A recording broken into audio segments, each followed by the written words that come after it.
백중 우란 문제 얘가 49제잖아요. 49제이기 때문에 49제에 대해서 설명을 좀 해드리려고 그래요. 그럼 무슨 설명이냐 그러면은 백중 49제 동안 집에서 금강경을 좀 독송하셔야 돼. 여기 한글로 된 금강경이 있으니까 이제 없는 분들은 가지고 가셔서 독송을 하시라고. 오늘 한 권씩 가지고 가셔.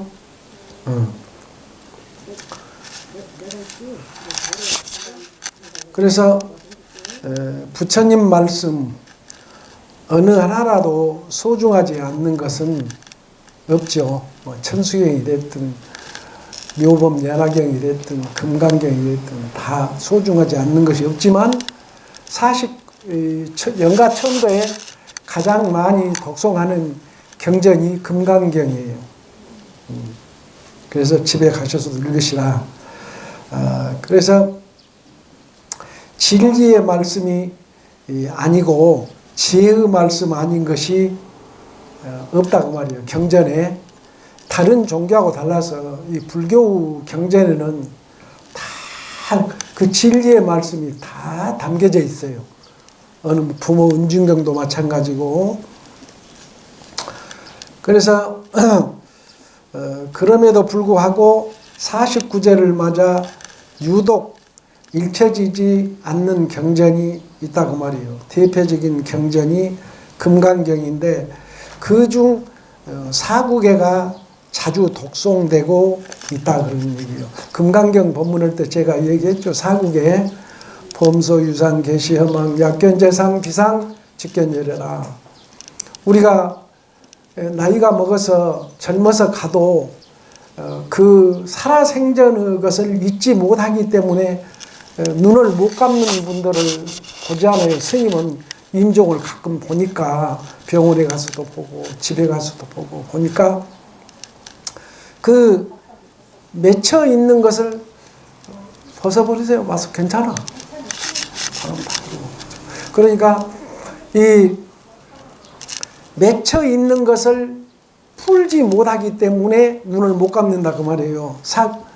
사구개를 풀면은 아이고 내 새끼를 어떻게 놔두고 내가 가느냐, 내 빌딩을 내가 어떻게 놔두고 가느냐, 내 돈을 내가 말할 때 벽장 속에 숨겨둔 금덩어리를 좀 알려줄 텐데 금덩어리를 못 알려주고 내가 지금 말을 못하니까 눈을 감게 생겼단 말이에요.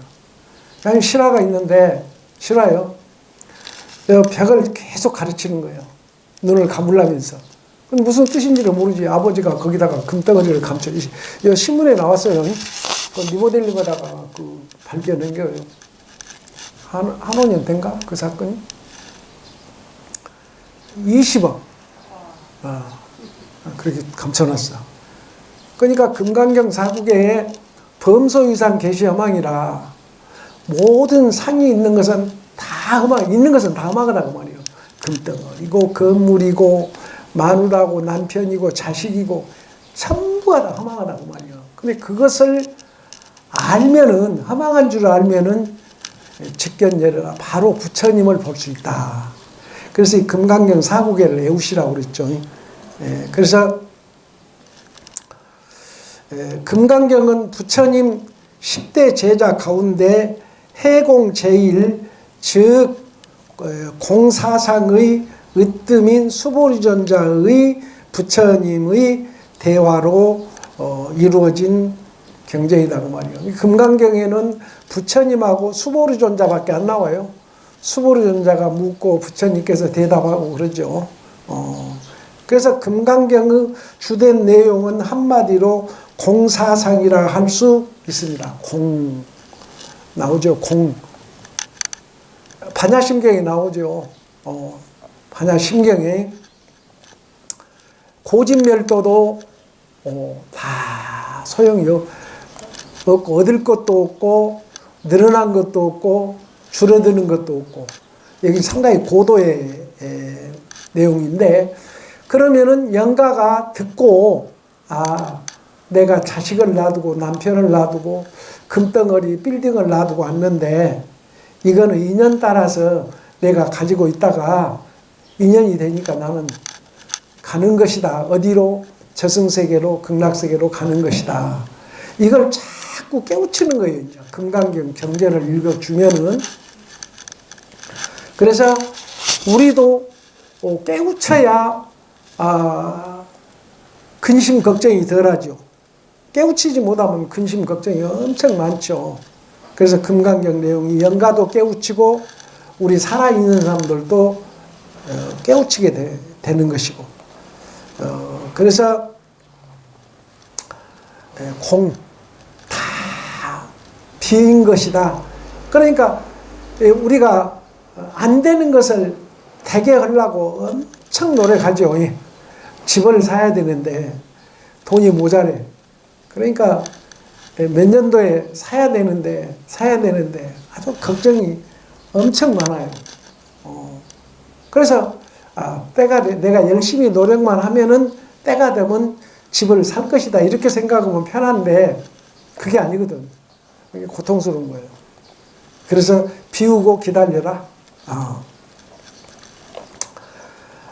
그래서 마땅히 머무는 바 없이 그 마음을 내라고 그랬죠. 머무는 바 없이 그 마음을 내라.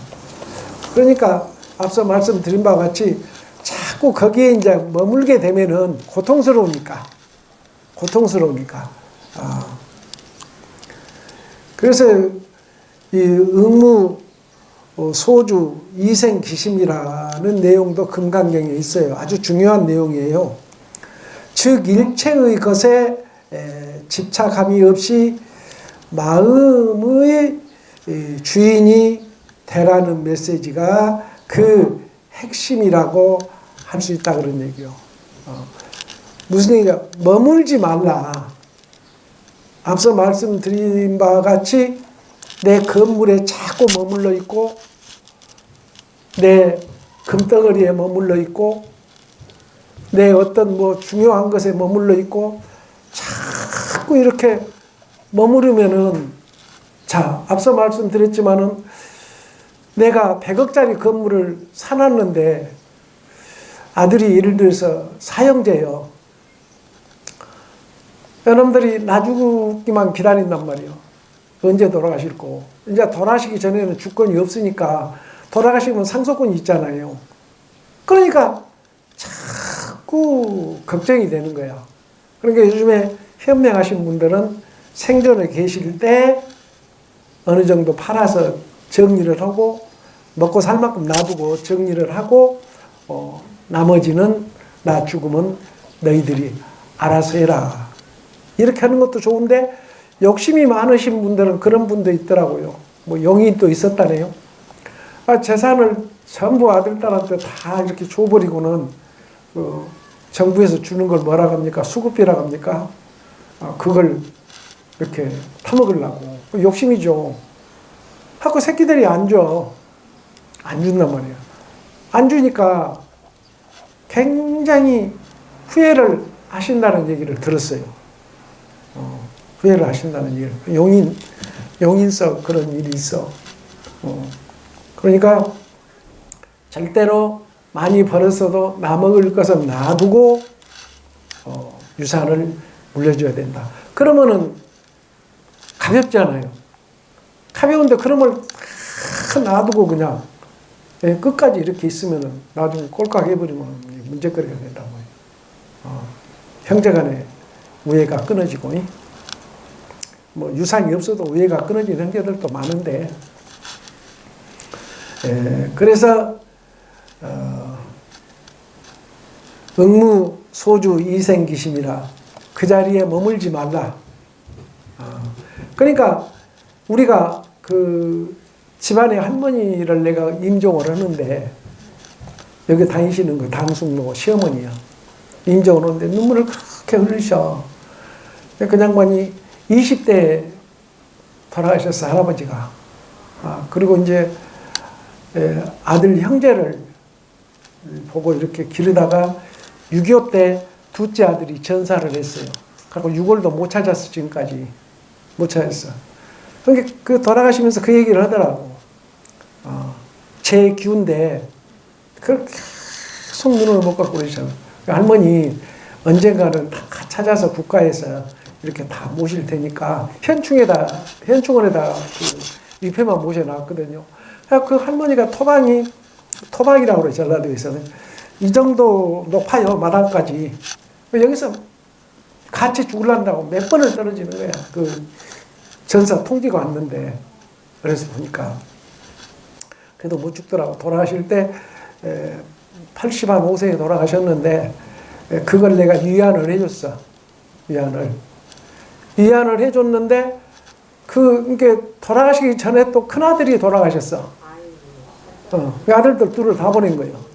그러니까 여기 다니시는 당국모가 갓 40에 돌아가셔버렸죠. 그 당숙이. 그러니까 얼마나 기구한 운명이에요, 그 할머니가. 그래서 그 문제를 자꾸 얘기를 하고 그분들 위패를 지금 내가 모셔놨어. 모셔놓고 이렇게 제도 올려드리고 그러는데 자꾸 그런 것을 그 할머니도 절에를 다니시면서 인과 인연에 대해서 어느 정도 깨우치셨으면 그렇게까지 슬퍼하지 않지. 남편이 일찍이 아들 형제 나누고 돌아가신 것도 인연이요. 전생에 내가 지은 업이 많아서 그렇다. 아들이 결혼도 못하고 총각 때 군에 가서 유교 전사를 했고 유교 때 큰아들이 또 40 간 넘어서 또 이렇게 그 위출혈로 돌아가셨거든. 그래서 그걸 이제 인연법으로 이렇게 돌리면 더 편하지요. 그게 공이야. 근데 그거를 못 비우니까 그렇게 평생 가슴에 목을 박고 그렇게 슬퍼하셨던 거예요. 왜 이런 얘기를 하느냐 그러면은 아무리 슬픈 일이 있고 즐거운 일이 있고 해도 인연법으로 돌리라는 거예요. 그 경전에 보면 그러잖아요. 업을 많이 지은 분들은 남편에 대한 업을 많이 짓게 되면 남편이 일찍 돌아가신다고 하잖아요. 아내가 또는 일찍 돌아가시거나 또 더 업을 많이 짓게 되면은 자녀를 낳아가지고 자녀를 하나도 우리 할머니처럼 앞에서 다 보내버린다는 거예요. 그러니까 그게 업의 경중에 따라서 일어나는 일이라고 이렇게 생각하고 내 업장을 자꾸 소멸하는 기도를 해야 돼요. 그래서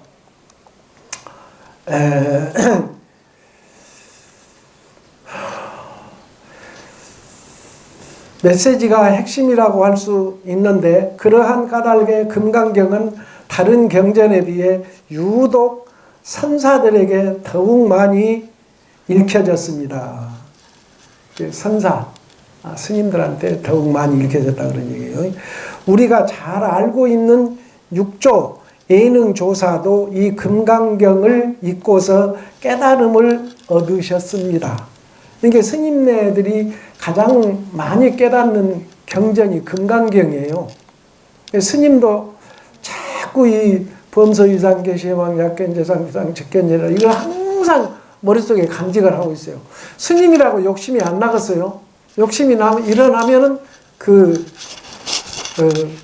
응무소주 위생기심 이 대목하고 범서유상 계시망 이 두 가지를 항상 머릿속에 이렇게 굴리면은 다 근심 걱정이 사라지는 거예요.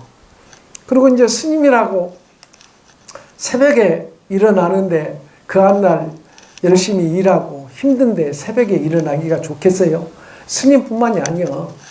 그러면은 그 새벽에 그 시간을 맞춰서 일어나서 예불을 하는데 좀 게으른 생각이 좀 더 누웠어야 되겠는데 생각이 나봐라. 나는 일반인이 아니고 부처님 제자인데 하면서 일어나는 거예요. 일어나서 그 시간에 종을 치고 또 영가님들을 위해서 기도하거든요. 이 새벽에 종을 치면서 기도하는 것은 이 우리 산 사람도 산 사람이지만은 돌아가신 분들 나는 짐승, 기는 짐승 모든 중생들을 위해서 지옥 중생들을 위해서 기도를 하는 새벽 예불이거든요. 그래서 굉장히 중요하죠. 새벽 예불이 사시 불공보다. 그래서 정진, 육바라밀 속에 정진이잖아요. 그럼 정진바라밀을 내가 지켜야 된다. 지켜야 된다. 그런 생각으로 또 시작이 되죠. 그래서 금강경은 그만큼 모든 집착을 놓아버리고 마음의 주인이 되는 법등과 같은 경전이라고 말이에요. 법등, 부처님의 지혜의 등, 부처님의 법의 지혜의 등이라고 말이에요. 그래서 우리는 항상 머릿속에 부처님의 지혜의 등을 켜놔야 돼요. 그러면 손자들한테도 욕을 안 하게 돼요. 손자들이 시끄럽고 좀 힘들게 만들면 이놈의 새끼야, 이놈아, 이제 예쁘면서도 욕을 하게 되거든요. 욕을 하면은 더러워지잖아요, 입이. 그러니까 입을 더럽게 만들지 말아야 된단 말이에요. 전구업지나. 그래서 또한 금강경 사국에 보면은 모든 모습이 아닌 것으로 보면은 바로 열애를 보리라는 경구가 나오는데, 이는 중유기에 나타나는 여러 가지 환영으로부터서 영가가 자유로워질 수 있도록 도와준다, 그런 얘기가 앞서 말씀드렸어요. 이게 경전을 읽으면서 영가가 중유기라는 뜻은 무슨 중음신으로 있으면은 인도를 해주지 않으면 그 자리에 머물러 있는 거예요. 떠돌아다니고 배고프니까 음식 냄새 나면 또 가고, 그러면 가는 곳이 아니거든요. 그러니까 이 주인이 없어. 그러니까 그걸 무주고원이라고 그러죠. 무주, 없을 무자, 무주, 주인이 없다고 말이에요. 그래서 내가 낙태나 유상이 된 영가들은 주인이 없어. 안 챙겨줘. 그게 가장 힘든 거예요. 또 이제 동자, 이렇게 결혼 못하고 죽은 모두 처녀 총각. 주인이 없어. 안 챙겨주는 거야. 그리고 하나는 팔자가 사나워서 시집을 갔는데 생사를 못하고 돌아가셨어. 그러면 이제 재혼을 했는데 그 후손들이 안 챙겨줘. 우리 집안에도 그런 분이 있어요. 본인 어머니 아버지만 갖다가 모셔놓고는 그 큰어머니는 그냥 내 팽개쳐놓은 거예요. 벌쳐도 안 하고. 그분이 저하고 초등학교 동창인데 나는 스님이 되고 그거는 목사가 되고, 고향에. 그래서 광주에서 교회 목사하고 있어요. 그래서 안 좋아요, 그런 분들 보면은. 목사가 기도 많이 했겠죠. 근데 영가를 안 챙겨주니까 안 되는 거예요. 안 돼요. 다른 교회는 이렇게 발전하고 자꾸 부흥이 되는데 항상 그 자리야. 항상 그 자리고, 그 딸이 정신이 이상이 됐어요. 근데 이제 교회 목사라고 해가지고 뭐 천도지가 뭐도 안 해. 매 안수기도만 한다고. 나 주에 찾고만 있는데 시집도 못 가고 지금 어떻게 됐는가 모르겠어요. 지금 한 70 됐을, 지금 한 근 70 됐을 텐데, 딸도. 그러니까 이 타 종교에서는 영가를 무시하지 않아요. 근데 불교에서는 굉장히 받들죠. 수륙대제도 지내주고 예수제도 지내주고 유교 전사자들 또 천도제도 해주고 그러죠. 그래서 유교 전사자도 태아영가도 동남동녀 영가도 우리가 노력해서 천도를 해주게 되면은 중음신에서 벗어난다는 중육이. 중음신에서 벗어나서 저승세계를 가게 되면은 집안이 차분하죠. 차분해지죠. 못 가면은 언제까지 스님의 경험으로 봐서 이렇게 대대로 전이가 돼요. 그 대에서 죽으면 끝나는 게 아니에요. 대대로 전이가 돼. 그래서 안 풀리는 거예요. 그래서 그 고리를 끊는 게 백중 49제 무람분절을 통해서 모두가 다 해방되는 날이다. 해방되는 날이다. 그래서 아주 1년에 한 번이니까 중요한 기도죠. 그래서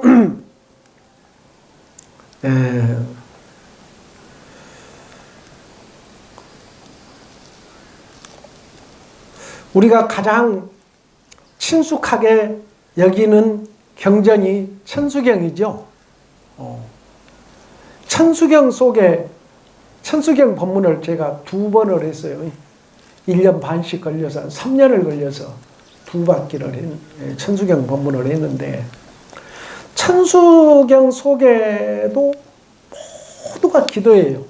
우리가 법회 다른 종교에서는 찬송가 부르잖아요. 교회에서는 찬송가를 부르는데 천수경 속에 84,000 기도가 다 들어있어요. 그러니 얼마나 중요합니까? 그래서 집에서도 천수경을 독송하시고 절에서도 독송하시고 이번에 49제를 통해서 집에서 금강경을 주로 독송을 하시고 영가를 깨우쳐주기 위해서. 천수경도 영가가 깨달는 거예요. 흥선대원군은 중국으로 유배를 당해가지고 물이 없어서 굶어 죽게 됐는데, 스님께서 천수경을 독송하면은 소원이 이루어진다, 그 말씀을 새겨 듣고 물이 없어서 호위병들하고 굶어 죽게 생겨서 천수경을 밤낮으로 독송을 했잖아요. 그러니까 바우틈에서 물이 솟구쳐 나와가지고 이렇게 호위병하고 본인하고 안 굶어 죽고 살았다는 그런 실화가 있어요. 그래서 이 정정강 스님은 전라남도 곡성군 상대 인면 상대리가 고향인데 내가 한번 법문했어요. 그분도 결핵으로 얻어먹고, 부모가 일찍 돌아가셔서 얻어먹고 돌아다니다가 스님을 만나서 출가를 해가지고 그 결핵을 스님이 나서주려고 별걸 다 먹였잖아요. 스님이 먹을 수 있는 것은 다 먹였어요. 결핵을 나서주려고 스님이. 그게 제도예요. 중생제도. 이걸 먹으면 낫는데 이걸 안 먹이면은 안 나서. 그러니까 스님은 먹이는 거예요. 그러니까 개를 파괴를 하느냐, 중생을 살리느냐, 2가지가 있거든요. 2가지가 있는데 중생을 살리는 것이 더 중요하다. 개를 파괴한 것보다는. 오조 스님에 대해서도 설명을 해줬죠. 요속공주에 대해서. 기억나는지 모르겠어요. 이게 원효대사님도 요속공주가 원효대사를 그렇게 만나고 싶고 안달이 나버렸어. 원효대사는 이미 알아. 지금 줄여버리니까. 그러니까 안 가면은 요속공주가 죽게 생겼고, 가면은 파괴를 하게 생겼고, 그러니까 내가 파괴를 하더라도, 그 법을 파괴가 되더라도 내가 한 중생을 살려야 되겠다. 그래가지고 요속공주하고 난 아들이 있어요. 아주 효자죠. 그와 마찬가지로 정정강 스님의 그 은사님도 별걸 다 먹였다고 말이에요. 하고 병원에서 못 낫는다 하는데 결핵을 낳았어. 어떻게? 천수경을 아주 주력을 했다는 얘기예요. 그래서 지난번에 그 수원 갔을 때 정정강 스님 그 사진 영정 제가 이렇게 설명해 드렸잖아요. 기억나실랑가는 몰라도. 수원 밑에. 그래서 우리는 기도를 하면은 성취가 안 되는 것이 없어요. 제가 방이동에 있을 때 불사를 해야 된다고 노래를 불렀잖아요. 지금도 업이 많아서 제 뜻대로 되는 것은 하나도 없어요. 뜻대로 되는 것은 하나도 없는데, 그래도 어느 정도 이렇게 넓어서 요양원도 좀 짓고 추모관도 짓고 유치원도 짓고 이렇게 해보려고 굉장히 노력을 하는데 아직 2년이 안 됐는지 잘 안 되는 거예요.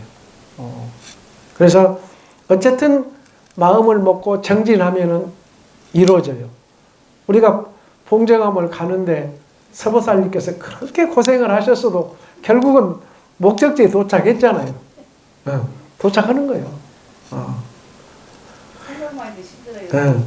그래서 천수경은 그 내용이 구체적이라 다른 경전에 비해 독경할 때 그 내용이 마음같이 와 닿는다. 마음과 같이 와 닿는다 그 말이야. 자 봅시다. 정부업지는 그랬으니까 우리말로 뭐 입을 깨끗하게 합시다. 그동안에 절에 다니시기 전에는 타 종교를 믿을 때나 이럴 때는 입이 굉장히 더러웠죠. 타 종교는 정급지는이 없어. 주여 믿음이라면 끝나는 거예요. 그게 우성이지 정급지는 우성이 절대 아니야. 그래서 불교는 무슨 종교? 마음 다스리는 종교. 깨달음은 깨우침의 종교라고 그러죠. 그래서 이렇게 마음에 와 닿는다 그 말이야. 근데 영가에게도 마찬가지로 영가도 와 닿는 거예요. 영가는 육신은 없지만은 정신적인 세계거든요. 역의 세계거든요. 지금 법문을 하고 있는데 불광사 법당 내 영가님들, 도량국 내 영가님들이 법문을 다 듣고 있는 거예요. 다 듣고 있어요. 이번에 우람분절을 통해서 이제 내가 죽음실에서 벗어나서 이제는 내가 환생을 하든지 저승계를 가든지 극락세계를 갈 수 있겠구나 하고 기대가 되는 거예요. 여러분들 기대 알잖아요. 희망이 있는 거예요. 희망이 없으면은 절망으로 돌아서죠. 희망은 다 있는 거예요. 그러니까 중요한 거는 사람이 죽으면은 아주 죽느냐? 타 종교에서는 아주 죽는 걸로 하는데 불교에서는 아주 죽는 게 절대 아니에요. 이 정신세계는 수억만 년이 가도 그대로 남아있어요. 우리 육신만 자꾸 옷을 갈아입어. 때가 되면. 갈아입는 것이지 우리 정신세계가 가는 건 절대 아니에요. 그걸 아시기 위해서 우리가 꿈을 꾸면은 안방에 내 육신은 불어넣어 있고 나는 개도 치르러 가고 노래도 부르러 가고 등산도 가고 먹으러도 가고 별짓 다 하고 돌아다니잖아요. 그게 영혼이 재워놓고 육신은 재워놓고 떠돌아다니는 거예요. 그래서 꿈에 악몽을 꾸기도 하고 좋은 선몽을 꾸기도 하고 복을 받는 꿈을 꾸기도 하고 복을 버리는 꿈도 꾸기도 하죠. 그거는 그냥 내가 지은 행위에 따라서 꿈에 나타나는 거예요. 내가 죄를 짓고 했으면 꿈에 도망다니고 불안하고 내가 죄를 안 짓고 좋은 일만 하면 자꾸 좋은 사람만 이렇게 꿈에도 만나고 그러니까 금생에 좋은 일을 많이 해서 전생에 지은 업보를 다 버리고 가는 것이 49제예요. 이 49제를 보면은 그 지장경에 보면은 불악사를 하지 않는다라고 나와 있어요. 불악사 모두 읽어보셨으니까 불악사가 뭐냐? 좋지 않게 죽지 않는다. 죽어도 좋게 죽는다 그 말이에요. 그런 공덕이 있다. 그리고 교통사고로 예를 들어서 돌아가시게 되면 우리 이 당숙모가 그 친정에 남동생이 바로 집 앞에서 교통사고로 죽었어요. 그 목포로 내려가는 큰 도로거든요. 자전거 타고 가다가 돌아가셨어. 근데 그 당숙모가 예식장에 갔다 오다가 봉고차에서 한 동네에서 7이가 죽었어. 그러니까 그 동생 죽고 한 3년 만에 그랬죠. 그러니까 길이 있다 그거야, 길. 그러니까 그 길을 항상 끊으려고 노력을 해야 돼. 항상 스님이 법문하지만은 목매달아 죽은 집은 목매달아서 가고, 약 먹고 죽은 집은 약 먹고 가고, 또 물에 빠져 죽은 집은 물에 빠져서 가고, 그 열차에 뛰어들어서 자살한 분들 있잖아요. 열차에. 어제 잠깐 나오더라고요. 그 트라우마가 쌓여가지고 그 열차 기사님들이 굉장히 고통받고 있더라고요. 하필이면 내 차에. 그러니까 그것도 인연이에요. 자, 멀쩡한 사람이 뛰어들겠어요? 절대 안 되는 거예요. 이 본정신에는 절대로 자살이라는 건 안 되는 거예요. 쉬어야 되지. 쉬어야. 그래, 하나 실한데, 뒷산에 거기 전라도 광주, 나주군 남평면인데, 거기가 친구가 하나 있어요. 근데 목매달아 죽은 소나무를 비워버렸어. 동네 입구에. 목매달아 죽으려는데 못 죽어. 안 죽어. 그러니까 이놈이 목을 여기다 걸어갖고 앞에 줄이 앞에가 있으니까 아무렇지도 않잖아요. 숨쉬 이렇게 잡고 있으니까. 그렇게 깜짝 놀라가지고 선생님이 목매단다고 그냥 동네 사람들이 내려놨어. 2번을 동네 사람들이 이렇게 내려놨다고. 근데 하루는 너 왜 목매달아 죽으려고 하냐, 이렇게 목매를 다루라 한다고. 목을 매라 한다고. 그래서 하루는 거기를 가는데, 야, 이놈아, 뒤로 걸어라 그러더라고 말이야. 앞에서 걸어서 줄을 뒤로 걸으라고. 그런 게 또 걸었는데 동네 사람이 발견을 했어. 또 살려놨어요. 근데 왜 목매를 다루냐 그러니까 뒤로 걸으라겠다고. 그거 시었지, 그 본정시입니까? 결국은 그 자리에서 목매달아 죽었어요. 4번째 시도를 해가지고. 이게 무서운 거예요. 그러니까 절대 이 고리가 있으면은 여러분들이 한번 천도제 하면은 갔을 것이다. 근데 지장경에 그렇지 않잖아요. 지장경에 수없이 해줬잖아요. 수없이. 목련전사도 그랬고, 그 외에도 그렇고, 수없이 해주고, 갈 때까지 해준 거야. 갈 때까지. 끊어질 때까지. 그러니까, 여러분들의 박업생에 지은 업장, 또는 금생에 지은 업장을 소멸하기 위해서, 우람분재가 아니더라도 2번째 일요일 날은 합동천도제를 하는 그 원인이 스님한테 있는 거예요. 지장경을 읽어보니까 매월 지장제일날 천도제를 해주면 좋은데, 지장제일날 무심날인데 요즘 세상에 누가 얼마나 오냐고 말이야. 그래서 스님이 2번째 일요일날로 변경을 해가지고 정성을 들여서 하는 거예요. 근데 그것도 참석을 못 하시는 분들이 상당수가 있어. 그게 무슨 소용이냐. 절에 다니면서도. 그것은 뭐냐면 경전을 안 읽어봤기 때문에 깨닫지 못하는 것이고, 법문을 안 들었기 때문에 깨닫지 못하는 거예요. 그 경전에 보면은 삼천대천 세계에다 7보로 보시를 가득 한다 하더라도 법문 한번 들은 것만 못하다라고 그랬잖아요. 시장경에 나와 있어. 법문 한번 들은 것만 못해. 다른 경전은 나와 있고. 그러니까 열심히 법문을 들으셔야 돼. 제가 이 송파에 있을 때도 앉으면 법문이잖아요. 거실이 됐든 식당이 됐든 법당이 됐든 앉으면 법문. 또 차를 타고 가면서도 법문, 오면서도 법문. 나는 어디가 됐든 간에 앉은 자리가 법당이에요. 앉은 자리가.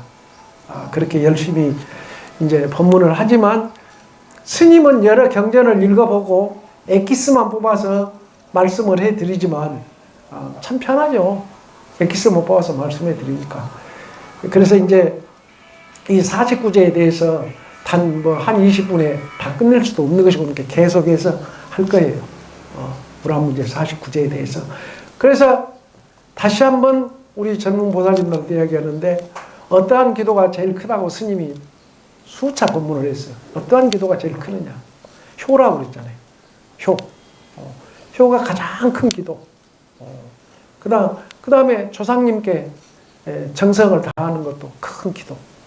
그걸 빼고 나면은 진리라고 할 수가 없어요. 그잖아요. 여러분들도 아들, 딸을 낳아서 길러보지만은, 아들, 딸을 길러보니까 그 부모의 마음을 알지, 아들, 딸 낳기 전에는 부모의 마음을 알 수가 없다라고 이렇게 기록이 돼 있어요. 그러니까, 열심히 살아계신 부처님께 그저 기도 많이 하시라고. 살아계신 부처님께. 그러면 내 어머니, 내 아버지한테만 기도하는 게 아니라 다 내 어머니요, 다 내 아버지인 거예요. 아버지인 거예요. 그렇지, 구분하지 말라는 거예요, 부처님께서는. 전생에 다 내 부모 아닌 부모가 없다라고 이렇게 나오죠. 그러니까 어느 부모가 됐든 간에 전생에 인연이 있어서 만났다. 어느 노인이 못 가고 길바닥에 주저앉아갖고 죽었다는 거예요. 그럼 봤으니까 빨리 병원으로 이송을 하든지 구제를 해줘야 돼. 그분도 인연이 있어서 나를 본 거야. 나를 만난 거야. 그러니까 그분이 나를 복을 짓게 해줬다 이렇게 생각을 해야 돼. 귀찮게 바빠 죽겠는데 딱 그 노인을 내가 만났네? 뭐 안 되잖아요. 부처님 가르침은 그런 가르침이 아니에요. 어려운 사람을 만났을 때 참 고맙습니다. 당신이 나를 복을 짓게 해줘서 고맙습니다. 이게 부처님 가르침이에요.